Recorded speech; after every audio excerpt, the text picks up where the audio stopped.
ఒక అద్భుతమైన రీతిగా దేవుడు మనతో మాట్లాడబోతున్నాడు. అంతకుముందు మనము చూసుకున్నాం,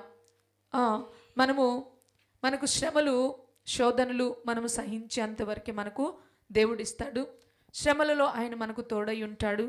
మనం ప్రార్థన చేసినప్పుడు ఆయన ఆలకించి శ్రమలన్నిటిలో నుండి ఆయన మనకు తప్పిస్తాడు. ఓకే, మంచిది. అది మన విశ్వాసాన్ని బలపరుచుకున్నట్టుకు దేవుడు చూపించే గొప్ప అద్భుతమైన మాటలు. ఈరోజైతే ప్రభు మరి నేను కీర్తనల భాగం ధ్యానిస్తూ ఉన్నప్పుడు ఆ యొక్క 2వ అధ్యాయం మొదలుకొని 6వ అధ్యాయం వరకు చదువుతూ ఉన్నప్పుడు దావీదు అయ్య గారు అద్భుతమైనటువంటి మాటలను అక్కడ పలకటం నేను చూసి నాకు చాలా ఆశ్చర్యం వేసింది. ఎన్నోసార్లు నేను చదివాను, ఎన్నోసార్లు ధ్యానించాం, కానీ ప్రభు యొక్క ఆత్మ ఎప్పటికప్పుడు నూతనముగా మనకి ఆయన ఆత్మీయ ఆహారాన్ని మనకి కలుగు చేస్తూ ఉంటాడు. Praise the lord, hallelujah, hallelujah. కాబట్టి ప్రియ దేవుని బిడ్డలారా, దేవుని వాక్యాన్ని అందుకే దేనితో పోల్చబడిందండి?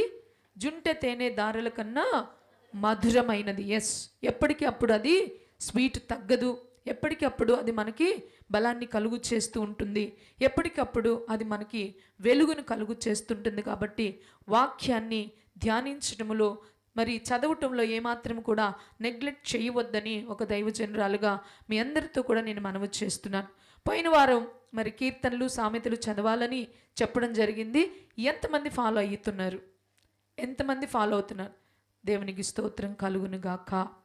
ప్రైజ్ ద లార్డ్, హల్లెలూయా. తప్పగా మీరు కీర్తనలు చదువుతూ ఉండండి, మీరు చాలా బలపరచబడతారు. ఎందుకంటే కీర్తనలో ఉన్నటువంటి శ్రేష్టమైనటువంటి బలమైనటువంటి మాటలు మనల్ని చాలా తాగుతాయి. ప్రియ దేవుని బిడ్డలారా, నువ్వు ఏ స్థితిలో ఉన్నా నిన్ను తాగుతూ ఉంటాయి. కాబట్టి కీర్తనలు చదవటం మానవద్దు. ప్రైజ్ ద లార్డ్, హల్లెలూయా. కాబట్టి ప్రియ దేవుని బిడ్డలారా, ఈరోజు దావీదు అయ్య గారి జీవితంలో నుండి మనము కొన్నిటిని నేర్చుకోవాలని నేను ఆశపడుతూ ఉన్నాను. అది కూడాను దేవుడు తన యొక్క ఆశ్చర్యకరమైనటువంటి వరవడితో మనకి ఎలా కావాలో దేవుడు నడిపించునుగాక. ప్రైజ్ ద లార్డ్, హల్లెలూయా. అయితే ఇక్కడ దావీదు అయ్య గారు మరి ఆ 3వ అధ్యాయం నుంచి మనం చదువుతున్నప్పుడు ఆయన చేసేటటువంటి ప్రార్థన, ఆయన దేవునితో మాట్లాడేటటువంటి విధమును చూసినప్పుడు ఆయన శ్రమలలో ఉన్నట్లు మనకు తెలుస్తుంది. ఆయన శ్రమలలో ఉన్నట్లు మనకి తెలుస్తుంది. అయితే అక్కడ ఆయన ఉపయోగించేటటువంటి మాటలు ఏంటంటే, ఎలుగెత్తి నేను యెహోవాకు మొర్రపెట్టి తిని. మనం ఏమంటాము? ఏమైనా బాధ కలగగానే ప్రార్థన చేసుకోండి అమ్మా అంటాం, అంతే కదా. అయితే ప్రార్థనలోకి వచ్చేసరికి చాలా లోతైనటువంటి అర్థవంతమైనటువంటి బలమైనటువంటి మాటలు ఉన్నాయి. ప్రియ దేవుని బిడ్డలారా, మనం తెలుసుకోవాల్సిన వారమైనా ప్రార్థన దేవునితో గడిపే సమయము, ప్రార్థన దేవునితో సహవాసము చేసేటటువంటి సమయం. అయితే ఇక్కడ దావీదు మహారాజు గారు ఏం చేస్తూ ఉన్నారంటే, ఆయనకి శ్రమలు కలిగినాయి. ఆయన దేవునితో మాట్లాడుచున్నది ఏంటంటే, నేను ఎలుగెత్తి యెహోవాకు మొర్రపెట్టగా. ఏం చేశాడంటండి? ఎప్పుడు ఎలుగెత్తి మొరపెడతారు? ఎప్పుడు వెలుగెత్తి మొరపెడతారండి? శ్రమలలో ఉన్నప్పుడు. శ్రమలలో ఉన్నప్పుడు మనం ఏం చేయాలి? ఎలుగెత్తి మనము మొర్ర పెట్టాలి. ఎలుగెత్తి మొరపెట్టడం అంటే అది ఒక రేంజ్లో ఉంటుంది ప్రియ దేవుని బిడ్డలారా, అది ఒక వేరే వర్షన్లో ఉంటుంది. అంటే నోరారా గొంతెత్తి మరి ఎంతగానో దేవుణ్ణి పిలుస్తూ, నా స్థితిని చూడు ప్రభా, నా పరిస్థితిని చూడు ప్రభా, నేను ఈ స్థితిలో ఉన్నాను, నేను ఈ స్థితిలో ఉండడానికి కారణం ఏమైనా ఉండొచ్చు, కానీ నన్ను ఒక్కసారి దర్శించని ఒక ఒక ఒక ఒక వర్షన్లో ఒక అద్భుతమైనటువంటి ఆ యొక్క ఎత్తులో దేవునికి ఏం చేస్తున్నారు? మొర్ర పెడుతూ ఉన్నాడు, ఎలుగెత్తి. చాలామంది ఒక మాట చెప్పాలంటే, మన కుటుంబాల్లో ఎవరైనా పోయినప్పుడు ఏడ్చే ఏడుపు ఏంటండి? ఎంత భయంకరంగా ఉంటుంది. ఇక వారు మనకు కనిపించరన్నప్పుడు, ఇక మరి వారిని మనం చూడలేమన్నప్పుడు మన లోపల నుండి తన్నుకొని, అదొక పెద్ద శ్రమే కదండి. ఏడ్చే, నాకు ఇప్పుడు కూడాను నేను అయ్యగారిని గుర్తు చేసుకోను దాదాపుగా, ఆయన ఎక్కడో ఉన్నాడని మాత్రమే నేను బ్రతుకుతాను. కానీ ఒక్క విషయం నాకు గుర్తు వస్తుంది అంటే మాత్రం ఇక నన్ను ఆపటము ఎవరి వల్ల కూడా కానని పరిస్థితి. ఎవరు లేనప్పుడు ఒక్కసారి ఆయన ఒకసారి చూద్దామని చెప్పి సెల్ ఓపెన్ చేశానంటే ఇక నేను ఆగడం నా వల్ల కాదు. అంటే ఆ శ్రమ మనకు అలాగూ అనిపిస్తూ ఉంటుంది. ఆ టైంలో చేసే ఒక ఆర్తనాదం ఉంటుంది చూసారా, ఎలుగెత్తి ఏడ్చటం. ఇంకా అంటాడు కదా, మరి దావీదు గారు వాడేటటువంటి పదాలు ఆర్తధ్వని అంటాడు. నా ఆర్తధ్వని ఆలకించు ప్రభువా, నా రోదన ధ్వని అంటాడు. అంటే ఇవన్నీ కూడా మనకు శ్రమలు సంభవించినప్పుడు మనము చేయవలసిన ప్రార్థన యొక్క ఏమంటారు దాన్ని, ప్రార్థన యొక్క ఆ యొక్క స్థితి, దాని యొక్క స్టేటస్, ఆ ప్రార్థన చేసే శక్తి సామర్థ్యములు ఎలా ఉండాలి? ఇదిగో దావీదు గారు మనకు చెప్తూ ఉన్నారు. వెలుగెత్తి ఆడవాలి, రోదన చేస్తూ చేయాలి, మరి ఆర్త ధ్వనులతో చేయాలి. ఇక్కడైతే మన అయ్యగారికి వచ్చినటువంటి శ్రమ ఏమిటి అంటే, ఈ 3 అధ్యాయములో చూస్తే తన కుమారుడి వల్లే ఒక శ్రమ కలుగుతుంది. ఎవరండి? తన కుమారుని ద్వారే శ్రమ కలుగుతుంది. అయితే ప్రియ దేవుని బిడ్డలారా, దానికి ముందుగా మనం కొంచెం నేర్చుకోవాల్సిన అవసరం మనకి ఎంతైనా ఉంటుంది. కొంచెంగా మనం మాట్లాడుకుంటే, అసలు శ్రమలు ఎందుకు వస్తాయి? శ్రమలు ఎప్పుడు వస్తాయి? మనకి శ్రమ కలగడానికి కారణం ఏమిటి? ఈ శ్రమలు ఎన్ని రకాలుగా ఉంటాయి మనం చూసుకోవాలి. మొదటిగా మనం చూస్తే, ఈ శ్రమలు దేవుని ద్వారా వస్తాయి, మన యొక్క క్రియల ద్వారా కూడా శ్రమలు కలుగుతాయి. దేవుని ద్వారా శ్రమ కలిగితే మనం ఏమి నేర్చుకుంటాము? మనకి ఏం కలగడానికి ఇస్తాడు? మనము పరీక్షించబడడానికి దేవుడు అనుమతించి మనకు శ్రమలు వస్తాయి. దీనిలో మనము చూసుకుంటే, ఉదాహరణగా యోబు గారు మనకుంటారు కదండి. యోబు గారిని మనము చూస్తే, ఆయన అక్రమము చేయలేదు, అన్యాయాలు చేయలేదు, దేవునికి విరోధముగా ఉండలేదు, దేవుని మాట ఆలకించకుండా ఉండలేదు. ఆయనకి ఇస్తున్న సాక్ష్యం ఏమిటంటే, యోబు అనేటటువంటి ఊజు దేశమందు యోబు అనేటటువంటి ఒక భక్తిపరుడు, ఆమేన్ హల్లెలూయా, భక్తిపరుడు ఉన్నాడు. అతడు ఎల్లప్పుడూ ప్రార్థన చేసేటటువంటి వాడు, ఎల్లప్పుడూ కూడా దేవుని సన్నిధిలో ధూపం వేస్తున్నటువంటి వాడు, దేవుని యందు భయభక్తులు కలిగినటువంటి వాడు. అటువంటి వాడికి ఏమొచ్చినాయి ప్రియ దేవుని బిడ్డలారా? ఏమొచ్చినాయండి? శ్రమలు వచ్చినాయి. ప్రైజ్ ద లార్డ్, హల్లెలూయా. అంటే ఇక్కడ మనం చూసుకోవాల్సింది ఏమిటంటే, శ్రమలు 2 విధాలుగా వస్తాయి. మనకు శ్రమ వచ్చినప్పుడు దైవ సన్నిధిలో ఆల్రెడీ ఆ శ్రమ ఎందుకు వస్తుందో మన సాక్షి నీతో మాట్లాడుతూనే ఉంటుంది. గుర్తుపెట్టుకోవాలి. నేను ఇది నాకు తెలియదు అంటే మాత్రం నేను ఎవరిని కూడా నమ్మను. గల కారణం ఏమిటి అంటే, దేవుడు నీకు బయలుపరుస్తూనే ఉంటాడు. ఆ శ్రమ మన యొక్క మరి అవిధేయత వలన వచ్చిందా, మన యొక్క తిరుగుబాటు వలన వచ్చిందా, లేకపోతే దేవుడే మనల్ని పరీక్షించడానికి ఆ శ్రమను తీసుకొని వచ్చాడా అనేది మనకు తెలియకుండా అయితే ఉండదు. అయితే దేవుని ద్వారా వచ్చేటటువంటి శ్రమలు మనల్ని పరీక్షించడానికి వస్తాయి. ప్రైజ్ ద లార్డ్, హల్లెలూయా. దేవుని ద్వారా వచ్చేటటువంటి శ్రమలు ఎలా వస్తాయండి? పరీక్షించడానికి, మనం పరీక్షించబడడానికి ఆ శ్రమలు వస్తాయి. కానీ దాని తర్వాత 2 ఆశీర్వాదాన్ని మనము పొందుకుంటాం. ఆమేన్ హల్లెలూయా, హల్లెలూయా. మనము చూస్తే యోబు గారు ఏమన్నా వెలుగెత్తి ప్రార్థన చేశాడు? అక్కడ ఆ శ్రమలు ఎందుకు వచ్చినాయో తెలుసుకుంటున్నాడు. ఆ శ్రమలలో నుండి ఎలా వెళ్ళాలో దేవుని మీద ఇంకా ఆధారపడుతూ దేవునితో మాట్లాడుతూ ఉన్నాడు. అయితే ఇంకొక రకంగా మనము శ్రమలు ఎప్పుడు వస్తాయి అంటే, మన క్రియలను బట్టి శ్రమలు వస్తాయి. ఏంటి? ఏం ఇంట్రెస్ట్ లేదా? ప్రైజ్ ద లార్డ్, హల్లెలూయా. ఇది మన ఆత్మీయ జీవితాలను కట్టుకోవడానికి మంచి మాటలు. మనము సిద్ధపడడానికి, మన ఆత్మల్ని సిద్ధపరచుకోవడానికి దేవుడి పరిశుద్ధ గ్రంథములో లేఖనాల ద్వారా మనతో మాట్లాడడానికి వీటన్నిటిని కూడా పొందుపరిచి ఉంచాడు. కాబట్టి వీటిని మనము నేర్చుకుంటే రేపు మనం ఎలా జీవించాలో మనకు తెలుస్తుంది. ప్రైజ్ ద లార్డ్, హల్లెలూయా. ఇంకా శ్రమలు దేని వలన వస్తాయి? మన యొక్క క్రియల వల్ల కూడా మనకు శ్రమలు వస్తాయి. అయితే ప్రియ దేవుని బిడ్డలారా, శ్రమ ఏదైనప్పటికీ కూడాను శ్రమలలో మనకేముంటాయి? వేదన ఉంటుంది, బాధ ఉంటుంది, దుఃఖం ఉంటుంది, నష్టం ఉంటుంది కదండి.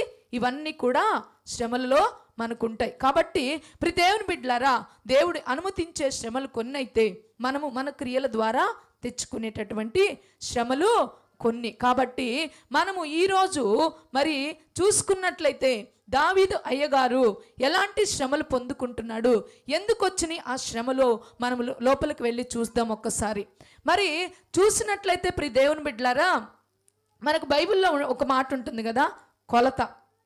మనము ఏది చేస్తామో దాని చేతనే కొలవబడతాం కదండి.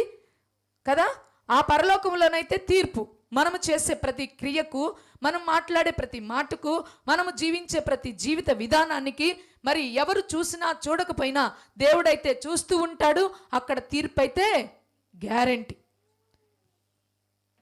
కానీ మనల్ని దేవుడు ఎందుకు ఇక్కడ ఉంచి ఈ యొక్క లేఖనాల్ని మనకు ఆధారం చేసి ఉంచుతూ ఉన్నాడు అంటే, వీటన్నిటిలో నుండి మనము బలము పొందుకొని మనము దేవుడు ఎలాగో మనల్ని కోరుకుంటున్నాడో, ఎలాగో ఉండాలని దేవుడు ఆశపడుతూ ఉన్నాడో అలాగూ మనం ఉండటం కోసమే మనకేంటి ఈ లేఖనాలు మనకి అనుగ్రహించబడ్డాయి. Praise the lord. Hallelujah, hallelujah. కాబట్టి ఈరోజు దావీదయ్య గారి జీవితంలో ఎందుకు కష్టాలు వచ్చినాయి, దావీదయ్య గారు చేసినటువంటి కార్యం ఏమిటి, ఆ కార్యం ద్వారా దేవుడు ఏమి అతనితో మాట్లాడాడో ఈరోజు మనము చూద్దాం. Praise the lord. హల్లెలూయా. ఇక్కడైతే కీర్తన భాగములో 3వ అధ్యాయములో మనము చూసినప్పుడు 4వ వచనములో, ఎలుగెత్తి నేను యెహోవాకు మొరపెట్టినప్పుడు ఆయన తన పరిశుద్ధ పర్వతము నుండి నాకు ఉత్తరమిచ్చును, యెహోవా నాకు ఆధారము. ఇంకా అంటాడు, నా శత్రువులు నా మీదకి లెగుస్తున్నారు, నన్ను బాధించు వారు ఎంతో విస్తరించి ఉన్నారని ప్రభువుకి ఇక్కడ ఏం చేస్తున్నాడు, రోదన చేసి ఎలుగెత్తి ప్రార్థన చేస్తూ ఉన్నాడు. అయితే ఈయన క్రియల వలన ఎలాంటి క్రియల వలన ఈయన శ్రమ సంభవించిందో మనము చూస్తే, ఒక్కసారి సమూయేలు రాసినటువంటి సమూయేలు గ్రంథము 2 సమూయేలు 12వ అధ్యాయములోనికి వెళితే ప్రియ దేవుని బిడ్డలారా, మనందరికీ కూడా తెలుసు ఏం చేశాడు అయ్యగారు, ఏం చేశాడు, యుద్ధానికి వెళ్ళకుండా ఎక్కడికి వెళ్ళాడు, యుద్ధానికి పోకుండా మిద్దె మీద నేను చూడరాని దృశ్యం కనుల కాంచినాను. మన ఆయన ఏం చేశాడు, ఏం చేస్తున్నాడు, దేవుడు దీవించాడు, దేవుడు ఆశీర్వదించాడు, దేవుడు ఎంతగానో కృప చూపించి ఆయన ఒక రాజుగా చేసి యుద్ధ సమయం సమీపించినప్పుడు యుద్ధానికి పోల్సినటువంటి వాడు ఎక్కడికి వెళ్ళాడు, మిద్దె మీదకి వెళ్ళాడు. మన జీవితంలో కూడా మనము చేయవలసిన సమయంలో దేవుడు మన ఆత్మలో ఏది ప్రేరేపిస్తాడో అది చేయకుండా ఇంకొక దానికి మనం వెళ్ళాము అంటే మనకు శ్రమలు విస్తరిస్తాయి ప్రియ దేవుని బిడ్డలారా. అయితే ఆయన వెళ్ళి అక్కడ ఏం చూశాడు, ఊరియా భార్యను చూశాడు, మోహించాడు, పాపము చేశాడు. అంతేకాదు కానీ నరహత్య కూడా జరిగించాడు, వ్యభిచారం చేశాడు, నరహత్య కూడా జరిగించాడు. జరిగించిన తర్వాత మరి నాతాను అనే ఒక ప్రవక్త, నాతాను అనే ప్రవక్త దావీదు దగ్గరికి వచ్చి ఒక ప్రశ్న వేస్తూ మరి ఆయన చేసిన తప్పును తెలియచేశాడు. తెలియచేసిన తర్వాత ఆయన అంటాడు, దావీదు అటువంటి వారిని చాలా శిక్షించాలి, వాళ్ళు ఉండకూడదంటే అది నువ్వే అంటాడు. అయితే ఇప్పుడు దేవుని బిడ్డలారా, ఇదంతా బాగానే ఉంది కానీ దేవుడైతే ఊరుకోలేదండి. దేవుడైతే అందుకే మనము జీవించే జీవిత విధానంలో చాలా జాగ్రత్తగా బ్రతకాలి, చాలా జాగ్రత్తగా బ్రతకాలి. ప్రతి మాట మాట్లాడేటప్పుడు, ప్రతి ప్రవర్తనలో, మనము చేసే స్థలాలలో, మనం ఉండే స్థలాలలో, మనము ఉద్యోగాలు ఉండే స్థలాల్లో మనం ఎలాంటి జీవితాలు జీవించినా పాపానికి చోటివ్వకుండా మనము బ్రతకాలి, అక్రమాలకు చోటివ్వకుండా మనము బ్రతకాలి. పాపానికి చోటిచ్చి ఇంకా అధిగమించి దేవుణ్ణే వ్యతిరేకించి మనము జీవిస్తూనే ఉంటే దానికి తగిన క్రియల ఫలాలు మనము అనుభవించవలసిన వారమై ఉన్నాం ప్రియ దేవుని బిడ్డలారా. అందుకే నాకు ఈ మాట అయితే చాలా తాకినటువంటి, ఎందరో జీవితాలు మనము చూస్తే, ఎందరో కుటుంబాలలో మనము చూస్తే వారి పితరుల్లో ఏదో చేసి ఉంటే అది వారి బిడ్డలకు తాకకుండా అయితే పోదు. నిజంగా లోకములో ఉంటే గనక వారు అంతకు దగ్గర శిక్షణ అనుభవిస్తారు, కానీ కొంత దేవునిలోకి వస్తే మాత్రము దాని యొక్క ఏమవుతుంది, ఆ యొక్క పవర్ అనేది కొంచెము తగ్గి ఎంతో కొంత దేవునిలో వారు నిలిచి ఉండడానికి సహాయము పడుతూ ఉంటుంది ప్రియ దేవుని బిడ్డలారా. కాబట్టి ఆయన అది చేసిన తర్వాత మనము చూస్తే 9వ వచనం చూడండి, 12వ అధ్యాయం 9వ వచనం. యెహోవా మాటను తృణీకరించి ఆయన దృష్టికి చెడుతనము చేసితివేమి, హిత్తీయుడగు ఊరియాను కత్తి చేత చంపించి అతని భార్యను నీకు భార్య అగునట్లుగా నీవు పట్టుకొని ఉన్నావు, అమోనీయుల చేత నీవు అతన్ని చంపితివి, నీవు నన్ను లక్ష్యము చేయక హిత్తీయుడగు ఊరియా భార్యను నీకు భార్యగునట్లు తీసుకొనినందున నీ ఇంటి వారికి సదాకాలము ప్రైజ్ ద లార్డ్ ఏం కలుగుతుందంటండి? సదాకాలము యుద్ధము కలుగును. దావీదు ఏమైనా రక్షించబడలేదా? దావీదుకు ప్రార్థనా జీవితం తెలీదా? దావీదు దేవునితో ఉన్నవాడు కాదా? కానీ ప్రియ దేవుని బిడ్డలారా, చాలా మంది అనుకుంటారేమో, ఒకవేళ నేను తప్పిపోయి పాపము చేసి దేవుని కృప ఉంటుంది కాబట్టి అది నన్ను కాచి నిలబడుతుందని అనుకుంటారేమో. కానీ ప్రియ దేవుని బిడ్డలారా, క్రియల ఫలం మాత్రం తప్పక అనుభవించవలసినదే. ఆ క్రియ ఫలము మనమే కాదు, మనతో పాటు మన బిడ్డలు కూడా అనుభవించవలసి వస్తుంది. కాబట్టి మనము జీవించే జీవితములో జాగ్రత్త కలిగిన వారమై ఉండాలి. మన బిడ్డల యొక్క భవిష్యత్తు బాగా ఉండాలంటే, మన యొక్క బిడ్డల జీవితాలు బాగా ఉండాలంటే, మన బిడ్డలు ఉన్నతమైన స్థానాలలో ఉండాలంటే మన బ్రతుకులు మనము జాగ్రత్తగా బ్రతకవలసిన వారమై ఉంటాం. ప్రియ దేవుని బిడ్డలారా, చాలా మంది ఏముందిలే, అప్పుడు ఏం జరిగిద్దిలే, నా వరకు ఇప్పుడు నాకు శక్తి ఉంది, నాకు బలం ఉంది, నాకు అన్నీ జరుగుతున్నాయి, నా ఇష్టానుసారమైన బ్రతుకులు నేను బ్రతుకుతానని దేవుణ్ణి లక్ష్య పెట్టక ఇక్కడ అంటున్న మాట ఏంటి?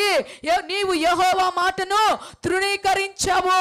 దేవుని మాటను తృణీకరించాడు, దేవుని మాటను లెక్క చేయలేదు, దేవుణ్ణి లెక్క చేయలేదు. దేవుణ్ణి లెక్క చేయక దేవుని మాటను తృణీకరించి ఏం చేశాడండి? పాపము చేశాడు. మన జీవితాల్లో కూడా మనం దేవుణ్ణి లెక్క చేయక, దేవుని సన్నిధిని లెక్క చేయక, దేవుడు చెప్పుచున్నా వినక మన ఇష్టానుసారమైన జీవితాలు జీవిస్తే దాని యొక్క ఫలములు మనము అనుభవించవలసినదే. ప్రియ దేవుని బిడ్డలారా, నేనైతే నా జీవితంలో కానీ నేను అనేకులను చూసినప్పుడు తల్లిదండ్రులు చేసినటువంటి క్రియల ఫలములు ఎంతో కొంత అనుభవించక తప్పలేదు. ప్రియ దేవుని బిడ్డలారా, ఈ రోజు దేవుడు మీతో మాట్లాడుచున్నది ఏమిటో తెలుసా? ఈ రోజు దేవుడు మీకు బయలుపరుస్తున్నది ఏమిటో తెలుసా? నీ బిడ్డలు భవిష్యత్తు బాగుండాలంటే, నీ బిడ్డల జీవితాలు ఆశీర్వదించబడాలంటే, నీ బిడ్డలు తరతరాలు దీవెనకరముగా మార్చబడాలంటే దేవుని మాటను నిర్లక్ష్యం చేయక, దేవుడు ఏది చెప్పాడో దాని ప్రకారం మనము జీవిస్తూ ముందుకు సాగవలసిన వారమై ఉన్నాం. మనము ఏది చేసినా, దేవునికి విరోధముగా ఏది చేసినా, దేవునికి ఆయాసకరముగా ఏది చేసినా అది మన బిడ్డల మీదకు వస్తుంది. ప్రియ దేవుని బిడ్డలారా, అందుకే లేఖనాలలో కూడా ఉంటుంది, తండ్రులు ద్రాక్ష కాయలు తింటే బిడ్డల యొక్క పళ్ళు పులుస్తాయట. తండ్రులు ద్రాక్ష కాయలు తింటే బిడ్డల యొక్క పళ్ళు పులుస్తాయంట. నిజంగా నేనంటాను, నిజమైన తల్లిదండ్రులుగా పిలువబడేవారు, నిజంగా తల్లిదండ్రులుగా ఉండాలి అనుకునేవారు, బిడ్డల్ని ప్రేమించేటటువంటి తల్లిదండ్రులు ఎలా ఉండాలో తెలుసా? తగ్గింపు జీవితంతో సమస్తమైన అహమును అణుచుకొని, సమస్తమైనటువంటి ఆ గర్వాన్ని అణుచుకొని, దేవునికి అతి సమీపంగా బ్రతుకుతూ, దేవుడు ఏమి చెప్పుచున్నాడో చేయించు, దేవునికి ఆశీర్వాదకరముగా మనం బ్రతుకుచూ ఉన్నప్పుడు రాబోయే కాలంలో మన బిడ్డలు దీవెనకరముగా మార్చబడతారు. ప్రియ దేవుని బిడ్డలారా, ప్రైజ్ ద లార్డ్, హల్లెలూయా, హల్లెలూయా. ఇక్కడ అంటున్నాడు, నీవు యెహోవా దృష్టికి చెడుతనము చేశావు, నీవు ఆయన మాటను తృణీకరించావు. కాబట్టి నీ ఇంటి వారికి సదాకాలం ఏం జరుగుతుందంటండి? ఆయన మాటను తృణీకరిస్తే, ఆయన అలక్ష్యము చేస్తే యుద్ధములు మీన్స్ ఏంటండి? యుద్ధములు ఏమిటి? ఆత్మీయ జీవితంలో శ్రమలే, పోరాటాలే. శ్రమలు ఎందుకు కలుగుతున్నాయో తెలుసా?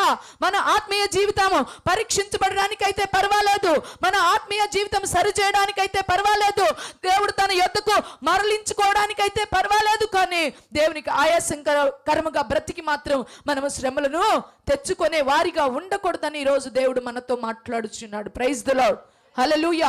దావీదు గారి జీవితం ద్వారా ఆయన కుటుంబంలో ఎలా ఉందంటండి? నీ ఇంటి వారికి సదాకాలము యుద్ధము కలుగును. అంతేకాకుండా ఆ 11వ వచనం చదవండి. నా మాట ఆలకించుము, యెహోవాను నేను సెలవిచ్చినదేమనగా, నీ ఇంటి వారి మూలముననే నేను నీకు అపాయము పుట్టింతును. నీవు చూచుచుండగా నీ భార్యలను తీసి నీ చేరువ వానికి అప్పగించెదను, పగటి యందు వాడు వారితో. ఎంత భయంకరమో చూడండి. ఒక్క తప్పు చేసినందుకు దావీదు, దేవుడు మాట్లాడుచున్న మాట ఏంటో తెలుసా? సదాకాలము నీ ఇంటి వారికి యుద్ధాలు జరుగుతాయి, అంతేకాదు కానీ నీ ఇంటి వారి మూలముగానే నీకు అపాయము కలుగును. ఈ యొక్క 3వ కీర్తనలో ఎవరి వల్ల దావీదుకు అపాయం కలుగుతుందో తెలుసా? తన కడుపును పుట్టినటువంటి కుమారుని ద్వారా అక్కడ అపాయము కలుగుతుంది. అతనుకు పుట్టినటువంటి కుమారుడైనటువంటి అబ్షాలోము ద్వారా దేవోచనయి దావీదు మహారాజుకి శ్రమలు సంభవించినాయి ప్రియ దేవుని బిడ్డలారా. అంతేకాదు కానీ ఇంకా అంటున్నాడు, నీవు చూచుచుండగానే నీ భార్యలను నేనేం చేస్తాను. చాలా మంది ఈ లోకములో చాలా మంది మగవారు వ్యభిచారము చేసేటప్పుడు, పర స్త్రీలను మోహించేటప్పుడు భయము భక్తి లేని వారిగా జీవితాలను కొనసాగించుకుంటున్నారు. కానీ దేవుని వాక్యం సెలవిచ్చేదేంటో తెలుసా? నీవు చేసే ప్రతి క్రియ, నీవు చేసే ప్రతి కార్యము నీ బిడ్డల మీదకు ఏనుబడి అవుతుందని భయం లేని జీవితాలతో ఈ లోకంలో బ్రతుకుతూ ఉన్నారు ప్రియ దేవుని బిడ్డలారా. కానీ దేవుడు సెలవిస్తుంది ఏంటో తెలుసా? దేవుని వాక్యం మాట్లాడుతున్నది ఏమిటో తెలుసా? నీవు ఏది చేసావో అది నీ యొద్దకు తిరిగి మరలా వస్తుంది. Praise the lord. వచ్చింది ఇక్కడ దేవుని వాక్యములు. వ్యభిచారము చేశాడు, నరహత్య చేశాడు. దేవుడు చెప్పుచున్నాడు, నీకు సదాకాలము నీ కుటుంబముతో పోరాటము. ఇంకా అంతేకాదు కానీ నీ ఇంటి వారి మూలముగానే నీకు అపాయము సంభవిస్తుంది. అంతేకాదు నీ భార్యలను ఎవరంట? నీవు చూచుచుండగా నీ చేరువునే వారికి అప్పగించును. ఇక్కడ ఒక మాట, భయంకరమైన మాట తెలుసా? అబ్షాలోము ఎవరండి? దావీదు కుమారుడు. అబ్షాలోము ఎవరండి? దావీదు కుమారుడు. కానీ ఈ అబ్షాలోము దావీదు ఉపపత్నులు ఎవరైతే ఉన్నారో, దావీదు భార్యలు ఎవరైతే ఉన్నారో వారందరితో కూడా అబ్షాలోము సైనించినట్లు బైబిల్ గ్రంథం చెప్తుంది ప్రియ దేవుని బిడ్డలారా. అందుకే దేవుని యందు భయభక్తులు కలిగిన జీవితాలు జీవించాలి. దేవుని యందు భక్తి ఒక్కటే సరిపోదు. నేనేదో మందిరానికి వెళ్తున్నాను, రక్షించబడ్డాను, నేను దేవుని సన్నిధిలో, ఇవి కాదు. భయము కలిగిన జీవితాన్ని జీవించాలి ప్రియ దేవుని బిడ్డలారా. ఈరోజు అంటున్నాడు, మన క్రియల మూలముగా మనకు శ్రమలు విస్తరిస్తాయి. మన క్రియల మూలముగా శ్రమలు మన యొద్దకు వస్తాయి.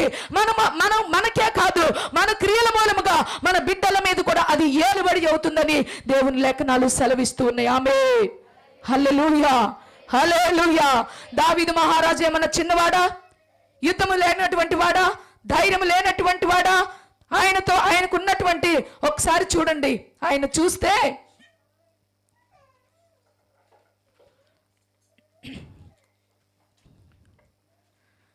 17వ అధ్యాయం చూడండి. 17వ అధ్యాయం చూడండి ఒకసారి. ఒక్క నిమిషం ఉండండి. ఎక్కడంటే 8వ వచనం చదవండి. నీ తండ్రియు అతని పక్షమునన్న వారును మహాబలాఢ్యులనియు అడవిలో పిల్లలను పోగొట్టుకొనిన ఎలుగుబంట్ల వంటి వారై రేగిన మనసుతో ఉన్నారనియు నీకు తెలియను. మరియు నీ తండ్రి యుద్ధమందు ప్రవీణుడు. ఇంకా 10వ వచనంలో చూస్తే నీ తండ్రి మహాబలాఢ్యుడు, ధైర్యవంతుడు. ఎవరండి? దావీదు. కానీ ప్రియ దేవుని బిడ్డలారా, బలాఢ్యులైన వాడు, బలవంతుడైన వాడు, యుద్ధ ప్రవీణుడైనటువంటి వారు. మరి ఆనాడు మనం చూస్తే సౌలు వేలది కొలదిగాను, దావీదు 10,000 కొలదిగాను కీర్తించబడినటువంటి దావీదు ఒక పాపము వలన, ఒక దేవుని మాటను నిర్లక్ష్యం చేయడం ద్వారా ఇక్కడ ఏం చేస్తున్నాడో తెలుసా? అటువంటి యుద్ధముల ప్రవీణుడయ్యి, అంత ధైర్యవంతుడయ్యి, అంత బలవంతుడైనటువంటి వ్యక్తి ఇక్కడ ఏం చేస్తున్నాడో తెలుసా? కుమారుడి దెబ్బకి రాజ్యాన్ని విడిచి పారిపోతూ ఉన్నాడు. కొడుకు తరుముతూ ఉన్నాడు. ఎప్పుడు కూడా మన పాపం మనల్ని తరుముతుంది ప్రియ దేవుని బిడ్డ. మన క్రియలు మనం తరుముతాయి ప్రియ దేవుని బిడ్డలారా. దేవుని లేఖనాలు సెలవిస్తుంది ఈరోజు మన ఆత్మీయ జీవితాన్ని కట్టుకోవడానికి. శ్రమలు సంభవించినప్పుడు ఎలాగునో ఒకసారి మనం తెలుసుకోవాలి, సరి చేసుకోవాలి, విడిచిపెట్టుకోవాలి, ప్రభు పాదాలు పట్టుకోవాలి, నీవెత్తుకొని బ్రతకాలి. అంతేకాని నిర్లక్ష్య వైఖరిలో లెక్కలేని తనముగా ఇష్టానుసారమైన జీవితాలను జీవిస్తే దాని యొక్క క్రియల ఫలమును పొందుకోవాల్సిన వారమై ఉంటున్నాం. Praise the lord. Hallelujah, hallelujah, hallelujah. ఇంకొక మాట చెప్పనా? అంతేకాదు కానీ దావీదు యొక్క కుమార్తె తామారు అనేటటువంటి ఒక స్త్రీ ఏమైందో తెలుసా? తన అన్న, అంటే చాలా మంది భార్యలు కదా, ఒక్కొక్కరికి కొంతమంది పిల్లలు. అయితే ఈ అబ్షాలోము ఒక తల్లికి పుట్టినవాడు, ఇంకొక అతను ఉన్నాడు. తామారుని ఇంకొక అన్నున్నాడు. అతను ఏం చేశాడు? ఆమె యందు మనస్సు పడ్డాడు. ఆమెను పాడు చేయాలనుకున్నాడు. పాడు చేయాలనుకొని ఆమె యందు మనసు పడి ఆమెను తెప్పించుకొని ఎలాగైనా సరే ఆమెను ఏం చేశాడు అంటే, ఇది ఎక్కడి నుంచి ఎక్కడికి వచ్చిందో చూడండి. తను యవ్వన కాలంలో చేసిన పాపము, దావీదు యవ్వన కాలంలో చేసిన పాపము తన బిడ్డలపైకి శాపముగా మార్చబడింది. ప్రియ దేవుని బిడ్డలారా, దుఃఖాక్రాంతుడై ఉంటున్నారు దావీదు, దుఃఖాక్రాంతుడై ఉంటున్నాడు. భయము చేత, వేదన చేత, దుఃఖము చేత, శ్రమ చేత రాజ్యాన్ని విడిచి పారిపోతూ ఉన్నాడు. ప్రియ దేవుని బిడ్డలారా, అదే కుమారుణ్ణి అబ్షాలోము అంటే తను ఏ వ్యభిచారము చేశాడో, ఏ నరహత్య చేశాడో తన కుటుంబంలో కూడా ఆ వ్యభిచారము ఏలుబడి అయింది, ఆ నరహత్య ఏలుబడి అయింది. ప్రియ దేవుని బిడ్డలారా, మనం ఎంత పరాక్రమవంతులమైనా, మనం ఎంత శక్తివంతులమైనా, మనం ఎంతటి స్టేటస్ కలిగిన వారమైనా, మనం ఎంతటి గొప్పవారమైనా, మనం ఎలాంటి జీవితాలు కలిగి ఉన్నా మన బ్రతుకును సరిగా గడుపుకోవాల్సిన అవసరత ఎంతో ఉంటుందని ఈరోజు వాక్యము చేత దేవుడు తెలియచేస్తున్నాడు. ప్రియ దేవుని బిడ్డలారా, మన బ్రతుకులను సరి చేసుకోవాల్సిన వారమై ఉన్నామని దేవుని వాక్యం ద్వారా దేవుడు ఈరోజు మనతో బయలుపరుస్తున్నాడు. ప్రియ దేవుని బిడ్డలారా, ప్రైజ్ ది లార్డ్, హల్లెలూయా. అయితే ఒక్కటి దావీదు తెలుసుకున్నాడు. అందుకే దేవుడు కూడా ఏం సాక్ష్యం ఇస్తాడు తెలుసా? నా యొక్క ఏమంటాడు, హృదయాను సారుడైనటువంటి దావీదు ఊరియా భార్య విషయంలో తప్ప ఇక ఏ విషయంలో కూడా అతడు ఆమేన్, హల్లెలూయా, హల్లెలూయా, ఒక్కసారికే దిమ్మ తిరిగే షాకును దేవుడిచ్చాడు. కొంతమందికి ఎన్ని తగులుతున్నా కూడా కొంచెం కూడా జ్ఞానం రాదు. దేవుడిలో ఉన్నా ఉండకపోయినా అది వేరే విషయం, కానీ ఒక శ్రమ కలుగుతుంది, ఒక దుఃఖం కలుగుతుంది, ఒక వేదన కలుగుతుంది. ఎందుకు ఇలా జరుగుతుంది అనే ఆలోచనే రాక ఇంకా ఇష్టానుసారమైన బ్రతుకులే బ్రతికేవారు ఈ లోకములో లేకపోలేదు. ప్రియ దేవుని బిడ్డలారా, కానీ ఒక్కసారి దేవుని బిడ్డలమైన మనము జాగ్రత్త కలిగిన వారమై వాక్యము దేవుడు మనతో మాట్లాడుచుండగా మన జీవితాలను మనము సరి చేసుకుంటూ, మన బ్రతుకులను మనం సరి చేసుకుంటూ దేవుని సన్నిధిలో ఆయన పాదములే దిక్కుగా ఆయన పాదములు పట్టుకొని మనం ఏం చేయాలండి?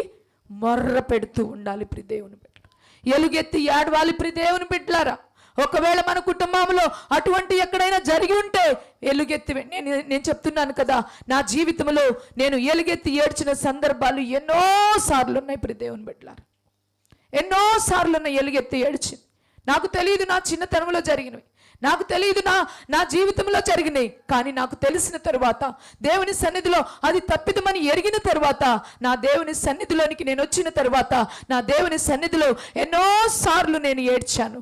ఎన్నో ప్రతికూలమైన పరిస్థితులు వచ్చినప్పుడు, ఎంతగానో భయంకరమైన స్థితిగతులు వచ్చినప్పుడు మరలా ఆ స్థితిగతులు నా జీవితంలోనికి రాకూడదని నా దేవుని యొక్క పాదాలు పట్టుకొని నా దేవుని ఆధారము చేసుకొని ఎలుగెత్తి ఏడ్చి దుఃఖముతో ఆయనకు మొరపెట్టుకొని నా బ్రతుకు ఇలాగుండాలి కానీ ప్రభువా ఇలాగ ఉండకూడదు నాయనా, నా బ్రతుకు నిన్ను మహిమపరచాలి, నా బిడ్డలు ఆశీర్వదించబడాలంటే నేను నీ కొరకు నీతిగా బ్రతకవలసిన దాననై ఉన్నాను. కాబట్టి నేను నీతిగా బ్రతకడానికే నీ సన్నిధిలో నేను ఒక తీర్మానములో నేను జీవిస్తాను ప్రభువా, బ్రతుకైనా చావైనా నీతోనే తప్ప వేరొకటి కాదు నా తండ్రి అని తీర్మానము తీసుకున్నటువంటి పరిస్థితులు ఎన్నో ఉన్నాయి. ప్రియ దేవుని బిడ్డలారా, ఆనాటి నుండి ఈనాటి వరకు కూడా జరిగిన సందర్భాలు కొన్ని దేవునికి ఆయాసకరమైన మార్గంలో జరిగిన వాటిని దెప్పికి తెచ్చుకుంటూ ప్రభు సన్నిధిలో ఏడ్చిన దినాలు ఎన్నో ఉన్నాయి. ప్రియ దేవుని బిడ్డలారా, అవును, యవ్వన కాలంలో తెలుసో తెలియకో చాలా బలహీనతలు ఉంటాయి, చాలా బలహీనమైన పనులు జరిగించబడి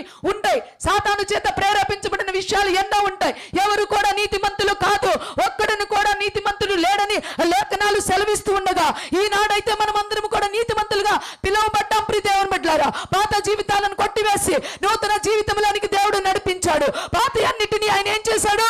ఆయన వెనక వేసుకున్నాడు. పాత వాటిని జ్ఞాపకము చేయటలేదు, కానీ కొత్త వాటి జీవితంలో ఆయన పోలి జీవించాలని, ఆయన రూపంలోనికి రావాలని దేవుడు ఆశపడి నిన్ను ఆయన రక్తము చేత ఆయన ప్రాణము చేత కొని నిన్ను ఆయన బిడ్డగా ఆయన పిలిచి, ఆయన నిర్ణయించుకొని, ఆయన పిలిచి, ఆయన ఏర్పాటు చేసుకొని, ఆయన నీతిమంతుడిగా చేసి ఈనాడు నిన్ను ఆశీర్వాదానికి కర్తలుగా, ఆశీర్వాదానికి కుమార్తెగా, కుమారుడిగా నిన్ను ఈ సన్నిధిలో నిలవపెట్టాడంటే నీ జీవితం ఎంత ధన్యకరమైనది ఒక్కసారి ఆలోచించవా?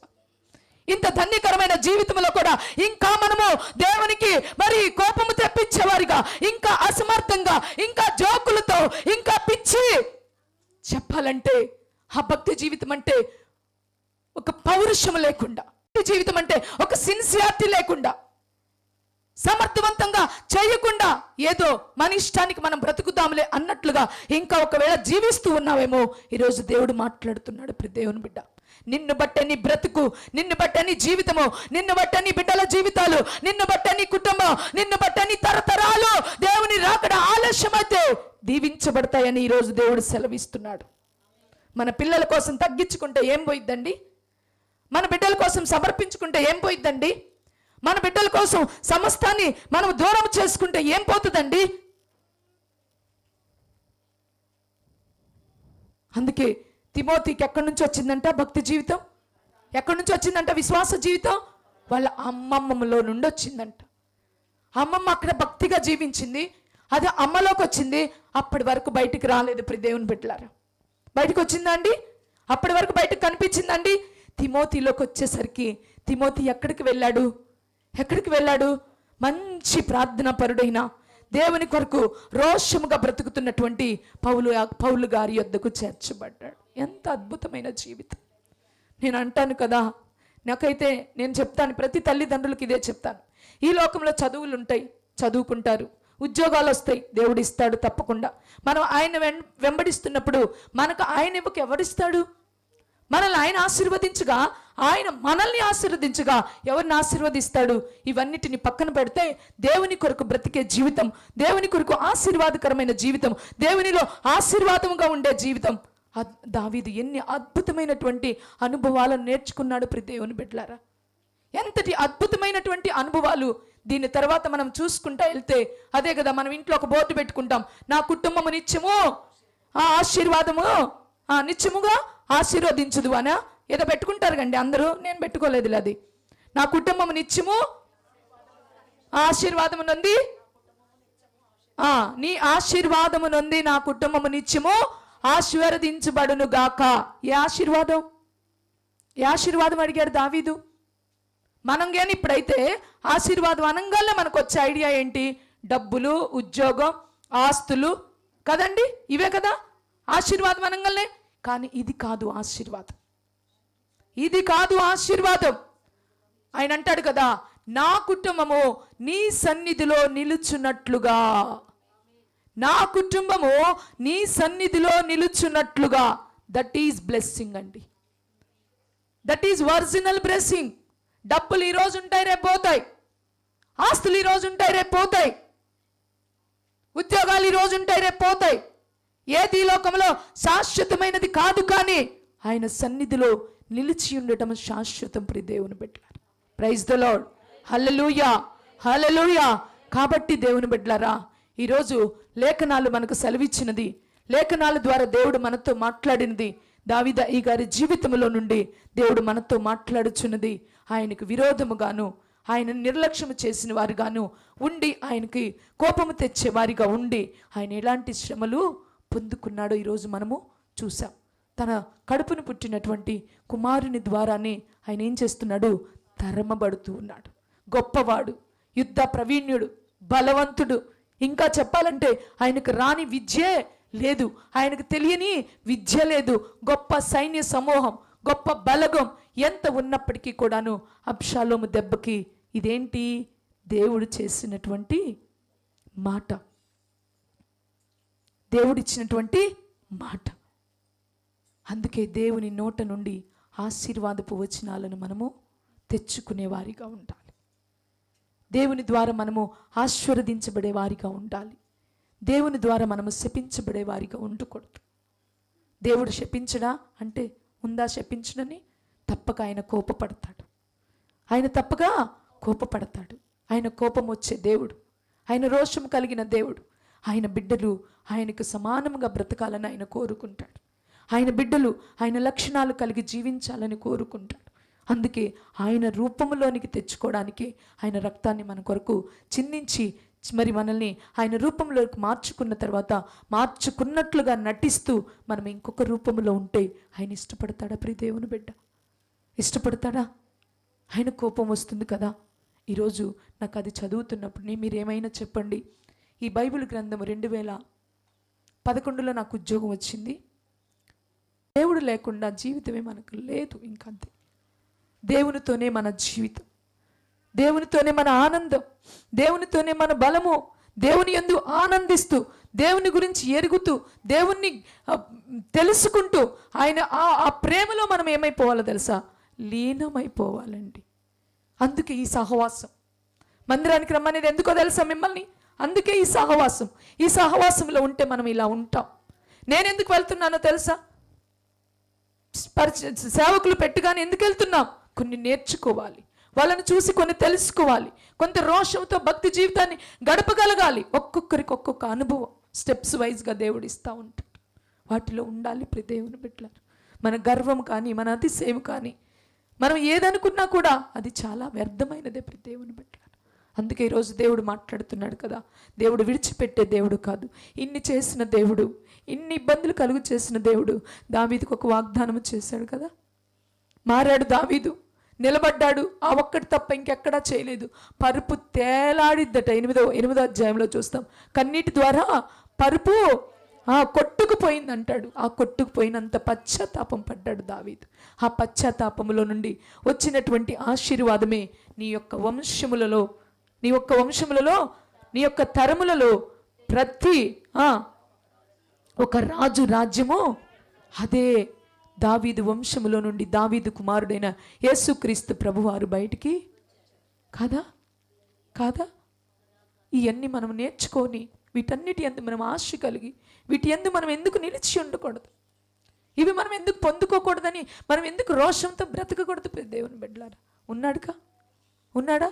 సలోమాను బాగానే ఉన్నాడు. రెహబాబుకు వచ్చేసరికి భయంకరమైనటువంటి విగ్రహారాధనకు చోటిచ్చాడు, దేవునికి వ్యతిరేకంగా ప్రవర్తించాడు. అయినా కూడా దేవుడు తీసివేయాల, వదిలిపెట్ల ఇచ్చాడు. దేవుని బిడ్డలారా, నువ్వు ప్రయాసపడితే, నువ్వు నీ బిడ్డల కోసం కష్టపడితే, నువ్వు నీ బిడ్డల కోసము నీవు తగ్గించుకుంటే, నీవు సమర్పణ కలిగి జీవిస్తే, నీవు దేవుని సన్నిధిలో నువ్వు ప్రాణార్పణంగా పోయబడితే, నీ బిడ్డల భవిష్యత్తు ఉన్నతమైనటువంటి స్థితిలో ఉంటుంది. అంతేకాదు కానీ దేవునిని ఎరగని తరం ఇంకొకటి వస్తుందా అండి? వస్తుందా? రాదు. ప్రార్థన చేయని తరం వస్తుందా అండి? రాదు. దేవుని ఆరాధించిన తరం వస్తుందా అండి? రాదు. మీరు ఇక్కడ ఏం చూస్తారు? అట్లా బయటికి వెళ్ళి చూస్తే గొప్ప గొప్ప దైవజనుల యొక్క కుటుంబాలు చూస్తే, వాళ్ళ పిల్లల్ని చూస్తే పళ్ళు పులిసిపోతాయండి. ఏమి ఆశీర్వాదం! వాళ్ళకి చదువులు కామనే, వాళ్ళు ఇంగ్లీష్లోనే మాట్లాడతారు, తెలుగులో మాట్లాడే వాళ్ళు ఎవరు ఉండరు. వాళ్ళ దేవుడు ఆశీర్వదించలేదా? కానీ అయినా కూడా ప్రభుత్వనే కట్టబడే అనుభవం వారికి. నేను అందుకే చెప్తున్నాను కదా, దేవుడు ఏకరీతిగా ఉన్నవాడు, నాడు నేడు ఏకరీతిగా ఉన్నవాడు, మారని దేవుడు. ఆనాడు దావీదు జీవితంలో చేసిన దేవుడు ఈనాడు మన జీవితంలో చేస్తాడు. Praise the lord. అందుకే ఆయన పేరేంటో తెలుసా? యుగ యుగములలో ఆయన సజీవుడు. ఆమేన్. యుగాలు ఇప్పటికి ఎన్నో మారి ఉండొచ్చు, యుగాలు చాలా మారినాయి కదండి, యుగాలు చాలా మారినాయి, కానీ యుగ యుగములలో కూడా ఆయన సజీవుడే. ఆమేన్. హల్లెలూయా. దావీదు కాలములో ఆయన సజీవుడే, క్రొత్త నిబంధనలోకి వచ్చిన తర్వాత కూడా ఆయన సజీవుడే. క్రొత్త నిబంధన రాసి యేసుక్రీస్తు ప్రభువారు వచ్చి ఆయన చనిపోయి 2000 సంవత్సరాలు దాటిన తర్వాత ఇప్పుడు మనం వెంబడిస్తూ ఆయన సేవిస్తూ ఉన్న మనం ఉన్న ఈ యుగంలో కూడా ఆయన సజీవుడే. ఆయన చేసినప్పుడు కార్యాలు ఇప్పుడు కూడా ఆయన జరిగిస్తూనే ఉన్నాడు. Praise the lord. ఎప్పుడు ఆయన మారడు. ఆయన మారే దేవుడు కాదు. ఆయన విడువడు, ఆయన విడిచిపెట్టే దేవుడు కాదు. కానీ మనమే మారుతున్నాం, మనమే విడిచిపెడుతున్నాం, మనమే రెక్లెస్గా ఉంటున్నాం, మనమే నెగ్లిజెన్సీ చూపిస్తున్నాం, మనమే. కానీ మనం అలా ఉండాలని ఆయన ఇష్టపడలేదు, మనము ఆయనతో ఉండాలని ఆయన కోరుకుంటున్నాం. అందుకే దేవుని బిడ్డలారా, ఒక్క శ్రమ, ఇందాక ఆ చెల్లి చెప్పిన సాక్ష్యం ఉంది కదా, ఆ శ్రమ ఎందుకు వచ్చింది ఆ బిడ్డకి? ఈరోజు కన్నీటి సాక్ష్యం చెప్పడానికి కదా అండి. ఆ బిడ్డ ఆత్మీయ జీవితం ఈరోజు తెలియపరచబడడానికి ఆ శోధన వచ్చింది, అది పరీక్షించబడేది. కానీ మన క్రియల మూలముగా మాత్రం మనము శ్రమలు తెచ్చుకోకూడదు.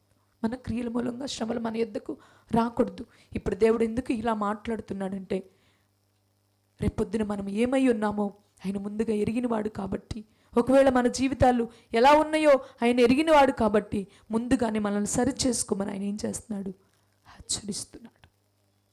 హెచ్చరిస్తున్నాడు. కాబట్టి ఇప్పుడు దేవుని బిడ్డలారా, అందుకే ఆయన ఎలుగెత్తి ఏడ్చాడు, రోదన ధ్వని చేశాడు, ఆర్త ధ్వని చేశాడు, మొర్ర పెట్టాడు. ఏం చేశాడు? మొర్ర పెట్టాడు. ఇవన్నీ అనుభవం ఉన్నాయా మన జీవితాల్లో? ఉన్నాయా అండి? మొర్ర పెట్టాడు. ఇంకా మనము కీర్తనలో చదువుతుంటే ఆయన వాడిన పదాలు అద్భుతమైనటువంటి పదాలు. కాబట్టి ఇప్పుడు దేవుని బిడ్డలారా, ఈరోజు ప్రభువు మనతో మాట్లాడాడు. శ్రమలు రావచ్చేమో కానీ ఆ శ్రమలు ఎందుకో తెలుసుకో. మొదటిగా ఆ శ్రమలు ఎందుకో తెలుసుకున్న తర్వాత దేవుడు నీతో మాట్లాడినాక దాన్ని సరిచేసుకొని మరి ఒక్కసారి మన క్రియల మూలముగా శ్రమలు తెచ్చుకునే విధంగా మనము ఉండకూడదు. ఆయన పరీక్షించడం ద్వారా శ్రమలు వస్తే మనకు మంచిది.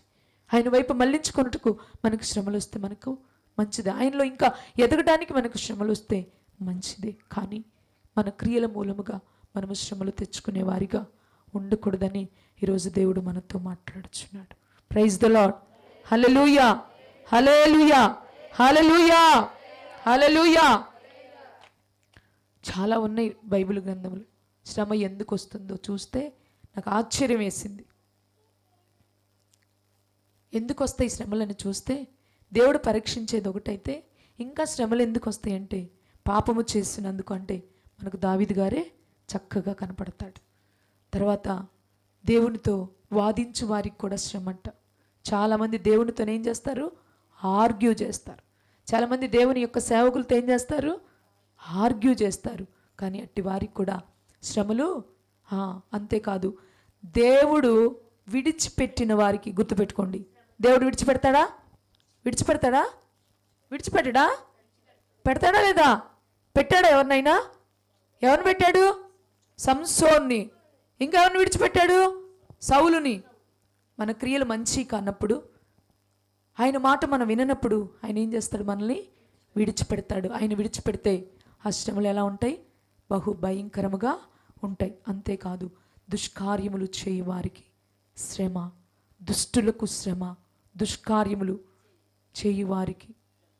మనకు తెలుసు మనం చేసే క్రియలు ఏమై ఉన్నాయో. మన మనస్సాక్షి మనకు బోధిస్తూనే ఉంటుంది కదండి.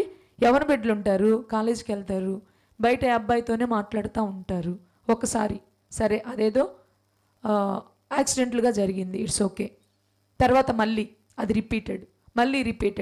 ఒక 10 రోజులు, ఒక 15 రోజులు జరిగిన తర్వాత అదేమవుతుంది కదండి.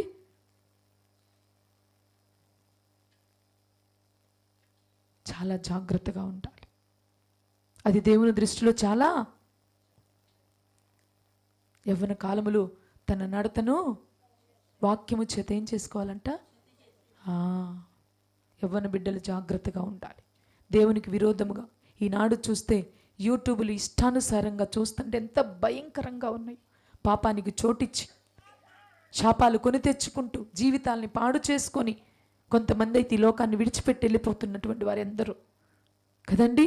కానీ మనకు లేఖనాలు ఉన్నాయి, మనకు దేవుని మాట ఉంది. మన బ్రతుకులను మనము బాగు చేసుకోవాలి. దుష్కార్యములు చేయవారికి, దుష్టులకు శ్రమ, నరహత్య చేయవారికి, తనది కాని దానిని ఆక్రమించుకుని వారికి. చాలామందికి పరుల సొమ్ము అంటే చాలా ఇష్టం, తనను గాంధీ తీసుకోవడం అంటే చాలా ఇష్టం. అటు వారికి కూడా శ్రమలంట. Praise the lord. Hallelujah, hallelujah. అన్యాయముగా సంపాదించు వారికి కూడా శ్రమ. సేవకులకు కూడా శ్రమే తెలుసా? కాపర్లకు కూడా శ్రమే. దైవ సేవకులు వాళ్ళని అనడానికి నాకు అర్హత యోగ్యత అంతకన్నా లేదు. కానీ మందను విడనాడు పనికి మాలిన కాపరికి శ్రమ. మందను మీరేమనుకుంటారు? ఈ అమ్మగారికి పని బాట లేదు, పొద్దుగూకులు వాగుతూనే ఉంటుంది, మా వెంట పడుతూనే ఉంటుంది. ఎందుకు వెంటబడేది? మందను ఏం చేయకూడదంట? మందను ఏం చేయకూడదు? గట్టి చెప్పాలి. మందని ఏమి చేయకూడదు. మందను విడిచిపెడితే ఏందంట? అందుకే మీ వెంట ఎందుకు పడేది? ఎందుకు? కాబట్టి ఇప్పుడు దేవుని బిడ్డలారా, దేవుని లేఖనాలు ఇంత చక్కని మాటలతో మనల్ని జీవింపచేస్తున్నప్పుడు, ఇంత చక్కని మాటలతో మనల్ని నడిపిస్తూ ఉన్నప్పుడు వీటిలో మనం నిలిచి ఉండి మన జీవితాల్ని కట్టుకొని మన బ్రతుకుని బాగు చేసుకుంటే ఎంత మేలు, ఎంత మనోహరం. Praise the lord. Hallelujah, hallelujah. అట్టి మేలుకరమైన మనోహరమైన జీవితాలు దేవుడు మనందరికీ దయచేయునుగాక. ఆమేన్, ఆమేన్. అందరం కళ్ళు మూసుకున్నట్లయితే ప్రార్థన చేద్దాం.